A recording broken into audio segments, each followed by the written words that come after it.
Hello friends, focus exam तक YouTube channel पे स्वागत है आप लोग का। आज महत्वपूर्ण 50 क्वेश्चन का टेस्ट सीरीज लेकर आया हूं जो आपके आगामी एग्जाम के लिए रामबाण साबित होगा। इसको आप लोग टेस्ट के रूप में लीजिएगा। जिसका 30 से 35 नंबर आ रहा है, समझो उसका तैयारी अच्छा है। सभी सब्जेक्ट को ध्यान में रखकर ये टेस्ट सीरीज तैयार किया गया है। तो ये आपके आगामी एग्जाम दिल्ली पुलिस, बिहार दरोगा, एसएससी, एमटीएस, डीएसएसबी इत्यादि के लिए बहुत ही महत्वपूर्ण होगा। तो इसमें आपको 50 क्वेश्चन देखने को मिलेगा जिसका मैं फुल डिस्कशन करवाऊंगा। ये मेरा यूट्यूब चैनल है फोकस एग्जाम तक। अगर वीडियो आपको अच्छा लगता है तो इसको शेयर, लाइक एंड सब्सक्राइब जरूर करें। तो आइए स्टार्ट करते हैं। देखो भाई, सारे क्वेश्चन का लेवल मैं एग्जाम को देखते हुए सेट किया हूँ। तो आइए फर्स्ट क्वेश्चन पे विचार करते हैं। देखिए, भारत के राष्ट्रपति और उपराष्ट्रपति के निर्वाचन से संबंधित विवादों का निपटारा किसके द्वारा किया जाता है? तो ये किया जाता है भारत के उच्चतम न्यायालय के द्वारा किया जाता है। देखो, आर्टिकल 71 आप पढ़े होंगे। आर्टिकल 71 में ऐसा बोला गया है कि भारत के राष्ट्रपति और उपराष्ट्रपति के निर्वाचन से संबंधित जो भी विवाद होगा उसका सॉल्यूशन कौन करेगा? तो भारत के उच्चतम न्यायालय करेगा। तो इसको आप लोग, ये आर्टिकल आप याद रखना। देखो, यहाँ से 3-4 क्वेश्चन है जो आपको एग्जाम में हमेशा पूछा जाता है। देखो, भारत में जो राष्ट्रपति पर जो महाभियोग की प्रक्रिया लिया गया है, देखिए सीधा मैं महाभियोग लिखता हूँ, ठीक है। देखिए, राष्ट्रपति पर महाभियोग की प्रक्रिया किस देश से लिया गया है? तो ये भैया आपको यूएसए से लिया गया है। ये भी एग्जाम में बहुत बार आपका पूछा है। अजय, देखिए, उपराष्ट्रपति से भी हमेशा क्वेश्चन पूछा जाता है कि उपराष्ट्रपति का पद कहाँ से लिया गया है? तो उपराष्ट्रपति का पद भी भैया यूएसए से लिया गया है। तो ये 3-4 क्वेश्चन है जो आपके एग्जाम में पूछा हुआ है और आगे भी पूछने का बहुत ज़्यादा पॉसिबिलिटी बनता है। तो ये उसको आप लोग याद रखना।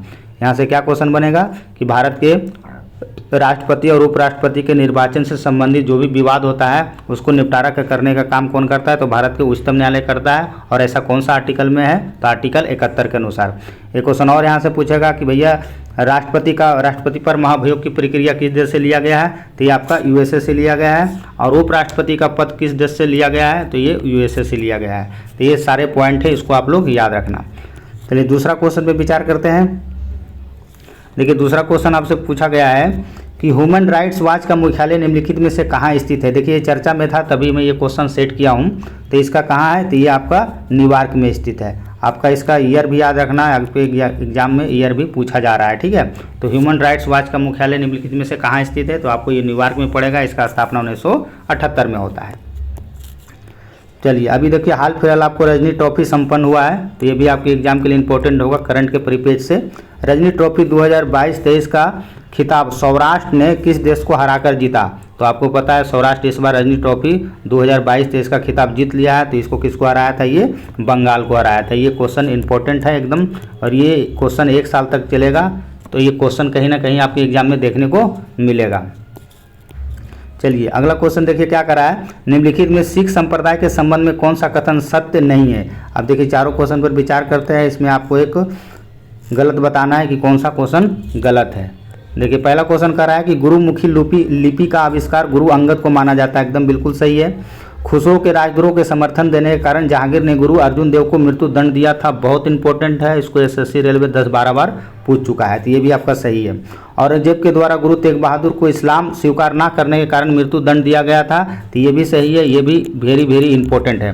तो ये क्वेश्चन ही मैं ऐसा सेट किया हूँ ताकि आप एक क्वेश्चन पढ़िए और उससे 4-5 चीज़ सीखिए, ठीक है। तो ये सारे पॉइंट एकदम इंपॉर्टेंट है। इसका जो आंसर होगा कौन सा गलत है? तो आपका ये डी गलत है। देखिए, इसमें कहा है खालसा सेना का गठन गुरु तेग बहादुर के द्वारा किया गया था। तो आपको भी पता है खालसा सेना का गठन किसके द्वारा किया गया था? तो ये गुरु गोविंद सिंह के द्वारा किया गया था। तो ये आपके लिए इंपॉर्टेंट है, ठीक है। गुरु गोविंद सिखों के कैमे गुरु थे? तो ये 10वें और अंतिम गुरु थे। अंतिम गुरु क्यों थे? क्योंकि आपको ही पता है कि गुरु ग्रंथ साहिब को ही अगला गुरु मान लिया गया था। उसके बाद गुरुओं का पद क्या कर दिया था? हटा दिया गया था। तो ये आपको इंपॉर्टेंट है और कंसेप्ट भी आपका क्लियर होना चाहिए। तो इसको भी आप लोग याद रखना। चलिए देखिए, ये भी क्वेश्चन अच्छा है। इसको भी एग्जाम में बहुत बार आपको पूछा गया है और यहाँ पे गलती होने की संभावना बहुत ज़्यादा बनता है।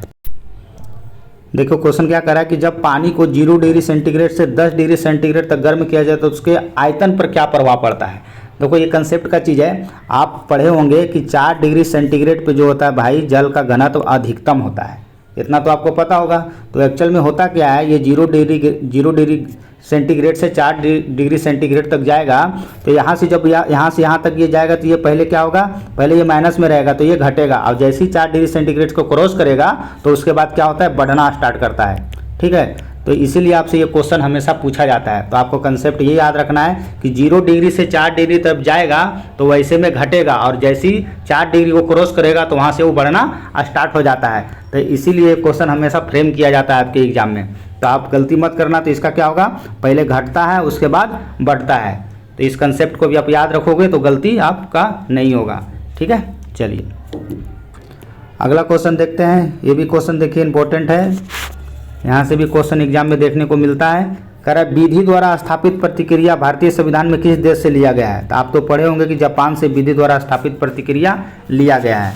अब देखो यहाँ से क्वेश्चन 3-4 क्वेश्चन है जो एग्जाम में हमेशा पूछा जाता है। एक तो अमेरिका से, आप लोग को पता होगा कि मूल कर्तव्य यहाँ से मूल अधिकार लिया गया है, मूल अधिकार आपका लिया गया है अमेरिका से। और रूस से क्या लिया गया है, तो रूस से भैया मूल कर्तव्य लिया गया है। ये दोनों बहुत बार एग्जाम में पूछा है। ठीक है, अधिकार की बात करेंगे तो हम जाएंगे अमेरिका के पास, और कर्तव्य की बात करेंगे तो जाएंगे रूस के पास। आयरलैंड से क्या लिया गया, आयरलैंड वाला भी बहुत बार आपके एग्जाम में पूछा गया है। तो राज्य के नीति निर्देशक तत्व लिया गया है, नीति निर्देशक तत्व। तो भाई ये चारों पॉइंट याद रखना एकदम इम्पोर्टेंट है। ठीक है, चलिए अगला क्वेश्चन पे विचार करते हैं। देखिए ये भी क्वेश्चन हमेशा पूछा जाता है, गवर्नर जनरल से संबंधित एक क्वेश्चन हमेशा आपके एग्जाम में देखने को मिलता है। तो कह रहा है निम्नलिखित युग्म में से कौन सा सही सुमेलित नहीं है, आपको बताना है। तो लॉर्ड विलियम बेंटिंक के समय में ठगी प्रथा एकदम सही था।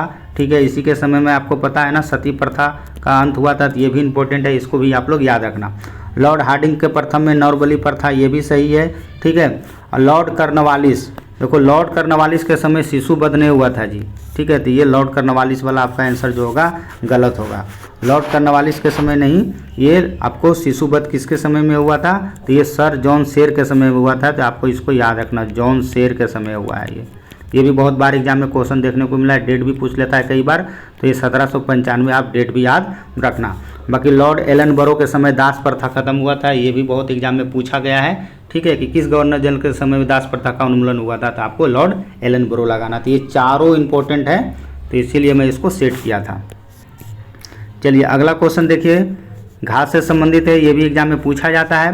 निम्नलिखित में से कौन उष्णकटिबंधीय घास का मैदान नहीं है, आपसे नहीं पूछा जा रहा है। तो देखो आपको लानोज हो गया, और ये कंपोज हो गया, और ये आपका पार्कलैंड हो गया। ये तीनों जो है भाई उष्णकटिबंधीय घास का मैदान है। कैसा है, उष्णकटिबंधीय है। ठीक है, कटिबंधीय है, तो आप लोग इसको याद रखना। और ये जो पंपास जो दिया गया है, पंपास जो भैया ये शीतोष्णकटिबंधीय है, शीतोष्णकटिबंधीय है, तो आप लोग इसको याद रखिएगा। चलिए अगला क्वेश्चन देखते हैं। ये भी क्वेश्चन देखिए कंसेप्ट वाला क्वेश्चन है, ऐसा क्वेश्चन पूछा जाता है आपके एग्जाम में। तो ये क्वेश्चन क्या कर रहा है कि जब किसी बोतल में पानी भरा जाता है और उसे जमने दिया जाता है तो उस बोतल को टूट जाता है। अक्सर ये चीज़ आप ठंडे के दिनों में महसूस किए होंगे। तो ऐसा किस लिए होता है, तो ऐसा आपको पता है कि पानी जमने पर क्या होता है भाई, ये फैलता है। तो इसका आंसर क्या हो जाएगा, सी हो जाएगा। एक्चुअल में होता क्या है, जैसे ये डब्बा है तो इसके अंदर छोटे छोटे जो पैकेट्स पाए जाते हैं। ठीक है, तो जिससे आपका जल क्या हो जाता है, उसका बढ़ जाता है। तो इसी कारण से ये क्वेश्चन हमेशा एग्जाम में पूछा जाता है। और इसी के कारण से इसमें जो छोटे छोटे आपको पैकेट्स पाए जाएंगे उसमें क्या होगा, इसका डेंसिटी कम जाता है, घनत्व वो कम जाता है। तो ये भी कभी एग्जाम में पूछ लेता है। और लेकिन अगर पूछेगा इसका आयतन पर क्या प्रभाव पड़ता है, तो आयतन भैया नो चेंज, आयतन पर कोई प्रभाव नहीं पड़ता है। तो आपको सीधा याद रखना है कि पानी जमने पर क्या होता है, फैलता है। चलिए अगला क्वेश्चन देखिए, बहुत इंपॉर्टेंट है, यहाँ से क्वेश्चन बहुत पूछा जाता है। देखिए अगला क्वेश्चन क्या कर रहा है, अलाउद्दीन खिलजी के संबंध में कौन सा कथन सत्य नहीं है। आप अक्सर एग्जाम दिए होंगे तो अलाउद्दीन खिलजी से क्वेश्चन हमेशा फ्रेम किया जाता है आपके एग्जाम में। तो ये कह रहा है कौन सत्य नहीं है। तो देखिए अलाउद्दीन खिलजी पहला शासक था जिसने भूमि की पैमाइश करवाई थी, एकदम सही था। अलाउद्दीन खिलजी के समय में सर्वाधिक मंगोल आक्रमण हुआ था, ये भी आपका एकदम सही है। ठीक है, इल्तुतमिश के समय में अगर आप डीपली पढ़े होंगे तो आपको भी पता होगा कि इल्तुतमिश के भी समय में आपको मंगोल का आक्रमण हुआ था। लेकिन आपसे क्वेश्चन यहाँ फ्रेम किया गया है कि सबसे ज़्यादा, तो सबसे ज़्यादा आपको अलाउद्दीन खिलजी के समय में हुआ था। अच्छा, अलाउद्दीन खिलजी को अलेक्जेंडर द्वितीय बोला जाता है, ये भी सही है। आपको पता है अलाउद्दीन खिलजी को सिकंदर एसानी भी बोला जाता है। ठीक है। और द्वितीय सिकंदर सानी या अलेक्जेंडर द्वितीय भी बोला जाता है, तो इसको आप लोग याद रखना। अगला है अलाउद्दीन खिलजी ने राम रायन की उपाधि मलिक काफूर को दिया था। नहीं, मलिक काफूर हिजड़ा था, उसको नहीं दिया था। ये उपाधि जो दिया था भैया रामचंद्र देव को दिया था, तो ये इम्पोर्टेंट है। रामचंद्र देव को ये उपाधि दिया था, राम रायन की उपाधि। एग्जाम में बहुत बार ये क्वेश्चन पूछा गया है। तो ये सब 4-5 कंसेप्ट है, आपको इसको याद रखना है। चलिए देखिए, ये भी क्वेश्चन चर्चा में था करंट के परिप्रेक्ष्य के लिए। तो भारत का पहला वन विश्वविद्यालय निम्नलिखित में से किस राज्य में स्थापित किया जाएगा? तो ये भैया तेलंगाना में स्थापित किया जाएगा। और ये बिहार में भी हो गया, तो बिहार में देखो दूसरा है, ठीक है। बिहार में कहाँ? तो बिहार में आपको मुंगेर में देश का सेकेंड। तो आपसे एग्जाम में अगर बिहार में एग्जाम देने जा रहे हो तो ये क्वेश्चन पूछ भी सकता है, ठीक है, कि देश का दूसरा जो है आपका बिहार में कौन सा, कहाँ पे वन विश्वविद्यालय स्थापित किया जाएगा? तो ये मुंगेर में प्रस्तावित है। चलिए अगला क्वेश्चन भी देखिए, ठीक है, बायोलॉजी से रिलेटेड है। करा अग्नाशय के पाचक रस के उत्पादन के लिए उत्तेजित करने वाला हार्मोन निम्नलिखित में से कौन सा है? बहुत स्टैंडर्ड क्वेश्चन है ये। तो ये सिक्रेटिन में आपको देखने को ऐसा मिलता है, बहुत बार ये क्वेश्चन आपसे पूछा गया है। देखिए सारे प्रश्न का तो नहीं करवा पाऊंगा डिस्कशन, क्योंकि वीडियो लॉन्ग हो जाएगा। जो जो इम्पोर्टेंट रहेगा मैं उसको करवा दूंगा। देखिए, निम्नलिखित में से किस मुगल बादशाह ने अंग्रेजों के बंगाल में शुल्क युक्त व्यापार के लिए सुविधा प्रदान किया था? इसको भी एग्जाम में बहुत बार पूछा गया है। तो ये कौन किया था? ये फर्रुखसियर के द्वारा किया गया था। चलिए अगला क्वेश्चन देखते हैं। ये भी क्वेश्चन शायद आपको पता होगा। मलेरिया से निम्नलिखित में से कौन सा अंग प्रभावित होता है? तो मलेरिया से कौन होता है? तो ये प्लीहा होता है, जिसको भाई तिल्ली भी बोला जाता है। तो इसको भी आप लोग याद रखना। प्रकाश वायु की उपस्थिति में क्लोरोफॉर्म में कौन सी गैस बनाता है? कौन सा विषैला गैस बनाता है? तो कौन सा विषैला विष बनाएगा ये? तो ये आपका बनाएगा ये फास्जिन गैस। देखिए अगला नंबर, क्वेश्चन नंबर 16 देखते हैं। 16 कह रहा है कि मानचित्र पर समान तापमान को दर्शाने वाली रेखा को क्या कहा जाता है? तो क्या कहा जाता है? तो कहा जाता है भैया समताप रेखा। देखिए ये भी क्वेश्चन बहुत इंपॉर्टेंट है। ये भी क्वेश्चन देखो पूछा हुआ क्वेश्चन है। निम्नलिखित में से किसे पूर्व का स्विट्जरलैंड कहा जाता है? तो पूर्व का स्विट्जरलैंड किसे कहा जाता है? तो ये कहा जाता है आपको लेबनान को। और इंडिया का स्विट्जरलैंड तो आपको पता ही होगा, जम्मू कश्मीर को कहा जाता है। वातावरण की ऑक्सीजन चक्र का नियमन निम्नलिखित में से किसके माध्यम से किया जाता है? ठीक है, कह रहा है वातावरण की ऑक्सीजन चक्र का नियमन किसके माध्यम से किया जाता है? तो ये किया जाता है प्रकाश संश्लेषण के माध्यम से। देखिए ये भी क्वेश्चन देखिए बहुत इंपॉर्टेंट है। सूर्य की फोटोग्राफी के लिए किस उपकरण का प्रयोग किया जाता है? देखो बहुत इंपॉर्टेंट है ये क्वेश्चन, ठीक है, इसको एसएससी 2 बार पूछा है। सूर्य की फोटोग्राफी के लिए किस उपकरण का प्रयोग किया जाता है? तो ये स्पेक्ट्रोहोलियोग्राफ का प्रयोग किया जाता है। और साइक्लोट्रॉन, देखिए साइक्लोट्रॉन भी बहुत एग्जाम में आया। साइक्लोट्रॉन का जो काम है भाई, ये जो आवेशित कण होते हैं उसको त्वरित करने का काम करता है। तो ये भी आप लोग याद रखना, आवेशित कणों को त्वरित करने का काम साइक्लोट्रॉन का किया जाता है। तो ये आपके एग्जाम के लिए इम्पोर्टेंट है। बाकी सोनार और वेंचुरीमीटर तो आपको पता ही होगा। चलिए, सेवाओं पर कर लगाने की सिफारिश सर्वप्रथम किस समिति ने की थी? देखिए मैंने इकोनॉमिक्स को भी 5 क्वेश्चन ऐड किया हूँ इसमें। तो सेवाओं पर कर लगाने की सिफारिश सर्वप्रथम कौन समिति किया था? तो ये आपको चिलैया समिति के द्वारा किया गया था। निम्नलिखित में से कौन सी पंचवर्षीय योजना मानव संसाधन विकास पर केंद्रित है? देखिए कौन सी पंचवर्षीय योजना मानव विकास संसाधन पर केंद्रित था? तो ये कौन सा था? तो आपका ये 12वां था। ये सब देखो सबको पता होता है। गरीबी हटाओ कौन सा था? तो 5वां में गरीबी हटाओ का नारा दिया गया था। ये सब कॉमन क्वेश्चन है जो सबको पता होता है। जो नहीं पता उस पर फोकस कीजिए, अपना लेवल को थोड़ा बढ़ाइए, तभी आप एग्जाम पास कर पाओगे।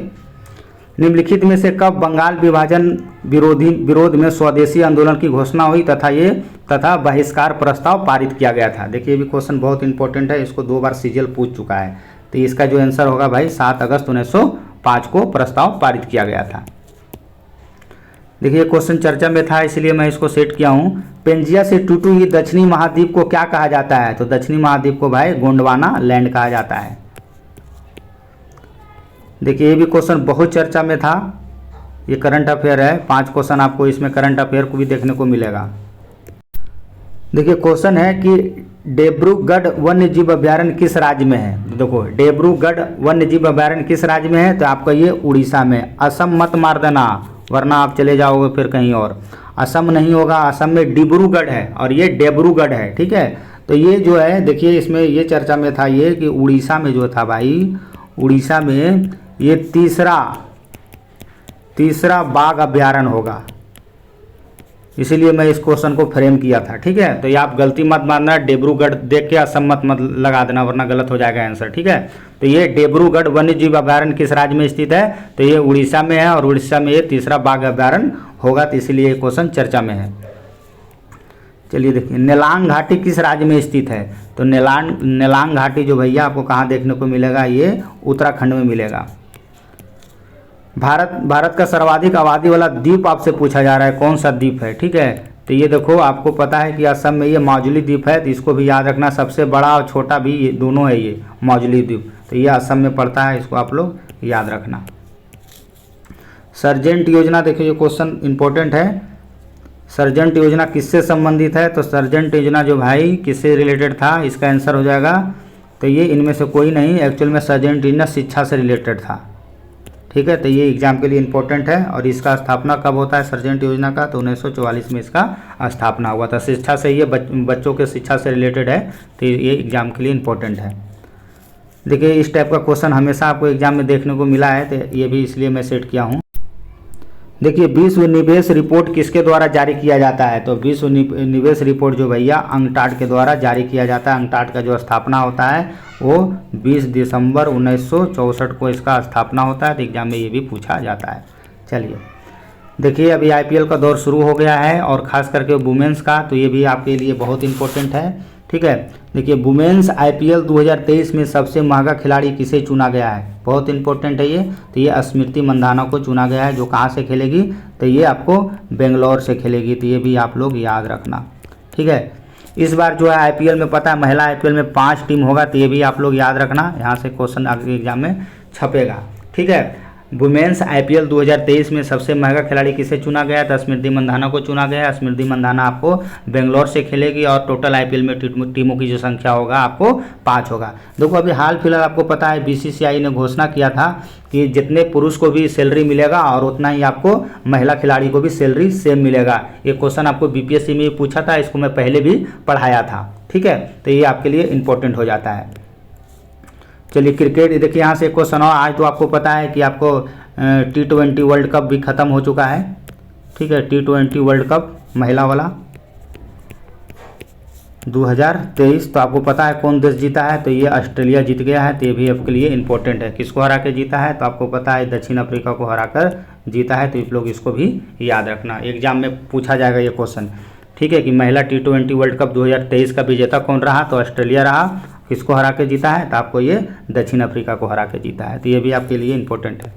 चलिए आज जीत गया मैच, इसलिए मैं सोचा इसको बता दूं। देखिए ये भी क्वेश्चन अच्छा है, इसको भी हमेशा क्वेश्चन एग्जाम में पूछा जाता है। कौन सा जल डमरू ऑस्ट्रेलिया और तस्मानिया को अलग करता है? तो ऑस्ट्रेलिया और तस्मानिया को भाई बास स्ट्रेट आपको अलग करता है। देखिए ये भी क्वेश्चन बहुत इंपॉर्टेंट है और इसमें बहुत लड़के क्वेश्चन को गलती भी किया है। देखो चित्रकला की मुगल शैली का प्रारंभ किया गया था। देखो चित्रकला का जो मुगल शैली का प्रारंभ किसके द्वारा किया गया था? तो ये किया गया था भाई इनमें से कोई नहीं, हुमायूं के द्वारा किया गया था। बहुत इंपॉर्टेंट है ये क्वेश्चन, तो आप लोग इसको याद रखना। देखो यहाँ से चित्रकला से 4-5 क्वेश्चन है जो आपके एग्जाम में पूछा जाता है, ठीक है। तो एक तो भैया देखो जहांगीर के समय चित्रकला का स्वर्णकाल कहा जाता है, ठीक है, स्वर्णकाल, गोल्डन एज, तो आप लोग ये याद रखना, ठीक है, कि जहांगीर के समय में चित्रकला को स्वर्णकाल कहा गया और शाहजहां के काल में स्थापत्य कला, ठीक है, स्थापत्य कला का स्वर्णकाल कहा गया है, तो आप लोग इसको भी याद रखिएगा, ठीक है, गोल्डन एज। तो आपका हो गया इधर जहांगीर के समय चित्रकला का स्वर्णकाल और शाहजहां के समय में आपका स्थापत्य कला का स्वर्णकाल। और एंशिएंट में चलते हैं हम गुप्त काल में। आप पढ़े होंगे कि गुप्त काल को भी गोल्डन युग कहा गया है, गुप्त काल को भी स्वर्ण काल बोला गया है, तो इसको भी आप लोग याद रखना। देखो कोई भी चीज़ पढ़ो तो आपको उसको कोरिलेट कर लो, कोरिलेट करके पढ़ोगे तो ज़्यादा याद रहेगा। अगर मेडावल से टच हो रहा है तो आपको एंशिएंट में चलाओ, एंशिएंट से चल रहा है तो मॉडर्न में चला जाओ, कोई इशू नहीं है। तो ये 3 पॉइंट है आपके एग्जाम में, ये तीनों क्वेश्चन 10 बार से ज़्यादा पूछा गया है, ठीक है। चलिए देखिए ये भी क्वेश्चन प्रीवियस ईयर ही मैं सेट किया था। रक्त स्त्राव को रोकने के लिए आमतौर पर किस एल्युमिनियम लवण का प्रयोग किया जाता है? तो किस एल्युमिनियम का लवण का प्रयोग किया जाता है? तो ये भी आपके लिए बहुत ज़्यादा इंपॉर्टेंट है, उसमें पोटास एलम का प्रयोग किया जाता है। देखिए अगला क्वेश्चन है कि सोडियम प्रवर्तक लैंप में किस दर्पण का प्रयोग किया जाता है? तो ये आपको सबको पता होगा, इसमें भैया उत्तल दर्पण का प्रयोग किया जाता है। और ये सब तो आपको पता है, समतल दर्पण अवतल दर्पण के बारे में तो बताने की कोई ज़रूरत नहीं है, कॉमन चीज़ पढ़ के कोई फ़ायदा है नहीं, उतना आप एग्जाम में सही कर ही दोगे। चलिए दिल्ली सल्तनत के किस सुल्तान ने दारुल शिफा नामक दानशील अस्पताल का स्थापना किया था? ये क्वेश्चन देखो अपने आप में बहुत ही बेहतरीन है, ठीक है। दारुल शिफा नामक दानशील अस्पताल का स्थापना किसके द्वारा किया गया था? तो ये किया गया था भाई FST के द्वारा, फिरोज शाह तुगलक के द्वारा किया गया था। तो ये आपके लिए याद रखना। देखो इसने एक दास विभाग का भी स्थापना किया था, तो ये भी एग्जाम में बहुत बार पूछा जाता है, ठीक है। दास विभाग का स्थापना किया था, ठीक है। इसने वो अपने समय में दफ्तर सेवा भी दिया था, दानशील अस्पताल बनाया था, तो ये सब एग्जाम में पूछा जाता है। देखिए ये क्वेश्चन हमेशा गलती करता है, इसको कभी आपको ऑप्शन में देखने को मिलेगा ओनली संलयन अभिक्रिया, कभी अनियंत्रित संलयन अभिक्रिया, जिससे ये क्वेश्चन गलती होने की पॉसिबिलिटी ज़्यादा रहता है। हाइड्रोजन बम किस सिद्धांत पर आधारित है? तो हाइड्रोजन बम जो आपका किस पे हो जाएगा? तो ये अनियंत्रित नाभिकीय संलयन पर आधारित होता है। देखिए एक्चुअल में संलयन अभिक्रिया में क्या होता है कि इसमें 2 परमाणु आपस में आकर क्या होता है, जुटता है। अभिखंडन में क्या होता है, टूटता है। तो इसीलिए इसको आप लोग दोनों याद रखना, दोनों क्वेश्चन हमेशा पूछा जाता है, ठीक है। आपका ये हाइड्रोजन बम हो गया अनियंत्रित संलयन, और परमाणु बम हो जाएगा अनियंत्रित विखंडन। ये परमाणु बम दोनों हमेशा पूछा जाता है दोस्तों, इसलिए मैं बता रहा हूँ, ठीक है। घुमा के दोनों पूछ लिया जाता है।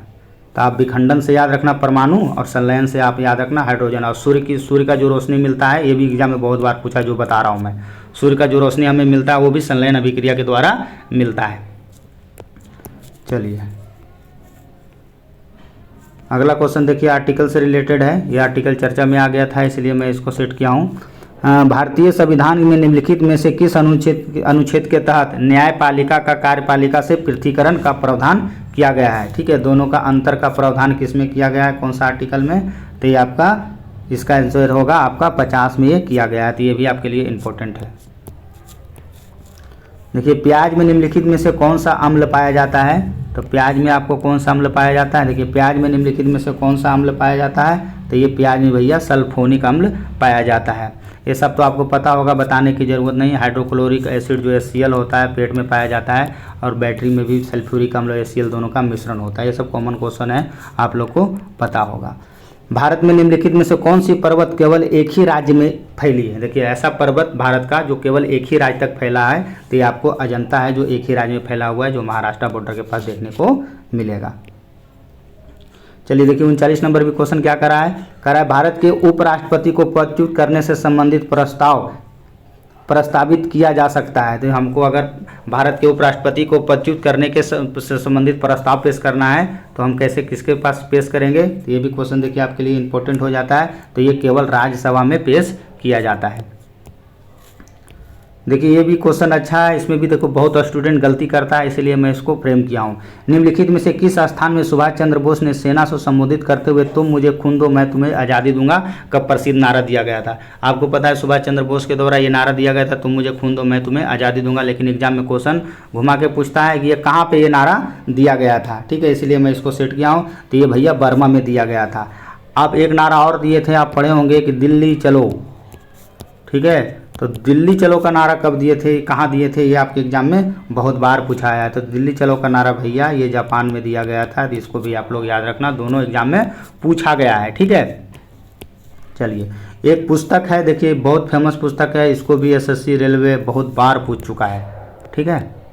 देखिए इंग्लैंड्स डेब्ट टू इंडिया, देखिए इंग्लैंड्स डेब्ट टू इंडिया नामक पुस्तक के लेखक किसके द्वारा लिखा गया है ये पुस्तक? तो ये दादा भाई नौरोजी के द्वारा लिखा गया है, जिसके grand old man of India के नाम से जाना जाता है। राजा राम मोहन राय के बारे में सब जानते हैं, 1828 में ब्रह्म समाज की स्थापना किया था।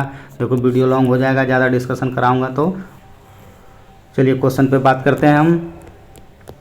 करा ये भी क्वेश्चन देखिए अच्छा है। यदि किसी गतिमान वस्तु का वेग 1.5 गुना बढ़ जाए तो उसकी गतिज ऊर्जा कितना होगा। आप देखो गतिज ऊर्जा पढ़े होंगे, क्या होता है फार्मूला 1/2 mv²। तो इस पर आप लोग सेट कर लेना, आसानी से निकल जाएगा। इसका जो आंसर होगा भाई 2.25 होगा। देखिए 43 क्वेश्चन कर रहा है कि भारत में साहित्य के क्षेत्र में श्रेष्ठतम प्रदर्शन के लिए निम्नलिखित कौन सा पुरस्कार दिया जाता है। तो साहित्य के क्षेत्र में तो आपको भी पता होगा कौन सा पुरस्कार दिया जाता है, तो भारतीय ज्ञानपीठ पुरस्कार दिया जाता है। चलिए देखिए अगला क्वेश्चन नंबर इकोनॉमिक्स है। यहाँ से भी क्वेश्चन देखिए एग्जाम में बहुत बार पूछा गया है कि भारत में सकल घरेलू उत्पाद में अर्थव्यवस्था में निम्नलिखित में से किस क्षेत्र में हिस्सेदारी सबसे अधिक है। तो सेवा के क्षेत्र में आपको सबसे हिस्सेदारी देखने को मिलता है। देखिए शिवाजी से भी क्वेश्चन बहुत इंपॉर्टेंट है, इसको भी एग्जाम में बहुत बार पूछा गया है।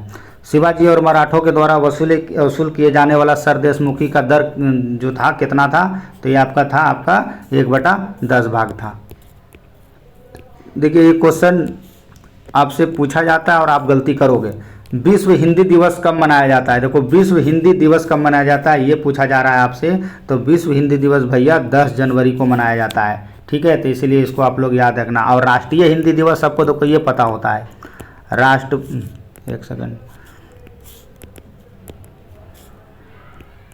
राष्ट्रीय हिंदी दिवस, ठीक है। तो ये सबको ये पता होता है, इसीलिए आपके एग्जाम में ये क्वेश्चन सेट कर देता है, जिसके कारण आप गलती कर देते हो। तो ये आप लोग याद रखना 14 सितंबर को राष्ट्रीय हिंदी दिवस मनाया जाता है, जबकि विश्व हिंदी दिवस आपको 10 जनवरी को मनाया जाता है। तो इसको आप लोग याद रखना, ठीक है। चलिए देखिए मौर्य काल से भी क्वेश्चन आपके एग्जाम में बहुत पूछा जाता है। चंद्रगुप्त मौर्य के रिगार्डिंग आपको पता होगा।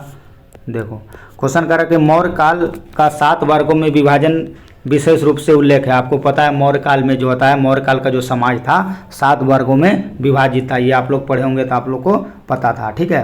तो किस में उल्लेख किया गया। देखो कौटिल्य का अर्थशास्त्र, कौटिल्य का जो बहुत बड़ा पुस्तक था आपको पता है। तो ये अर्थशास्त्र, ये आप लोग ये भी याद रखना कि कौटिल्य का अर्थशास्त्र पुस्तक है, बहुत फेमस है, ठीक है। तो इसमें नहीं किया गया था। अशोक का शिलालेख आपको पता है, बहुत फेमस है, ठीक है। पुराणों की संख्या 18 है, ये भी आप लोग को पता होगा। देखो मेगास्थनीज की पुस्तक था इंडिका। तो भैया मेगास्थनीज का जो पुस्तक इंडिका था उसी में आपको 7 वर्णों के बारे में बताया गया था। उसमें आपको पता है जो मेगास्थनीज था इसी के समय में आया था ये, ठीक है। सेलुकस इसको भेजा था अपना दूध बनाकर। तो ये आपको उसने बताया था कि जो आपका मौर्य साम्राज्य 7 वर्णों में विभाजित था, ठीक है। तो आपको मौर्य काल के बारे में तो आपको पता है, मौर्य काल का स्थापना कैसे होता है। चंद्रगुप्त मौर्य जो नंद वंश का अंतिम शासक होता है, घनानंद को मारकर ये अपना मौर्य वंश का स्थापना करता है, ठीक है। और इसी के समय में सेलुकस आक्रमण करता है, सेलुकस। तो ये भी याद रखना सेलुकस इसके समय में, लेकिन एग्जाम में क्वेश्चन घुमाएगा पूछेगा घनानंद किसके समय में आक्रमण किया था। घनानंद, तो घनानंद भैया आपको इसके समय सिकंदर के समय किया था। ये क्वेश्चन हमेशा एग्जाम में पूछा जाता है दोनों, ताकि आप गलती कर बैठो एग्जाम में, ठीक है। तो ये इसी के समय में याद रखना, घनानंद के समय सिकंदर था और सेलुकस के समय चंद्रगुप्त मौर्य। तो ये दोनों आपको रिलेट करके याद रखना, तो आपको गलती नहीं होगा। चलिए देखिए ये भी क्वेश्चन बहुत चर्चा में था। हेनले पासपोर्ट इंडेक्स 2023 के अनुसार विश्व का सबसे शक्तिशाली पासपोर्ट निम्न में किस देश का है। तो सबसे शक्तिशाली पासपोर्ट किस देश का है। तो सबसे शक्तिशाली भैया जापान का है। अपना भारत का रैंकिंग पूछता है एग्जाम में, तो भारत वाला याद रखना। भारत का जो स्थिति है इसमें 85 नंबर पे है, ठीक है। चलिए अगला क्वेश्चन है कि भारत का कौन सा राज्य देश का पहला फुल डिजिटल बैंकिंग वाला राज्य बन गया। देखिए फुल डिजिटल बैंकिंग वाला राज्य जो बना है भैया वो आपको केरल बना है। तो ये इंपॉर्टेंट है आपके एग्जाम के लिए। देखिए गांधी जी के आदर्श के प्रचार के लिए सर्वोदय समाज की स्थापना किसने किया था। देखिए कह रहा है गांधी जी के आदर्श के प्रचार के लिए सर्वोदय समाज की स्थापना किसने किया था। तो ये किसके द्वारा किया गया था। तो आपको पता होगा विनोबा भावे के द्वारा किया गया था, जिसको आपको पता है कि ये प्रथम सत्याग्रही थे, ठीक है। ये भी याद रखना जी, लो बता देता हूँ। प्रथम सत्याग्रही कौन थे। विनोबा भावे थे। और दूसरा कौन थे, लो दूसरा भी बता दिया। दूसरे सत्याग्रही पंडित जवाहरलाल नेहरू। और तीसरा कौन था। तो तीसरा था भैया ब्रह्मदत्त। ये बीपीएससी 4 बार पूछा है, ये रेलवे 1 बार पूछा है, एसएससी इसको 2 बार पूछा है, ठीक है। तो आप लोग इसको याद रखना। विनोबा भावे प्रथम सत्याग्रही, दूसरा पंडित नेहरू और तीसरा ब्रह्मदत्त, ठीक है।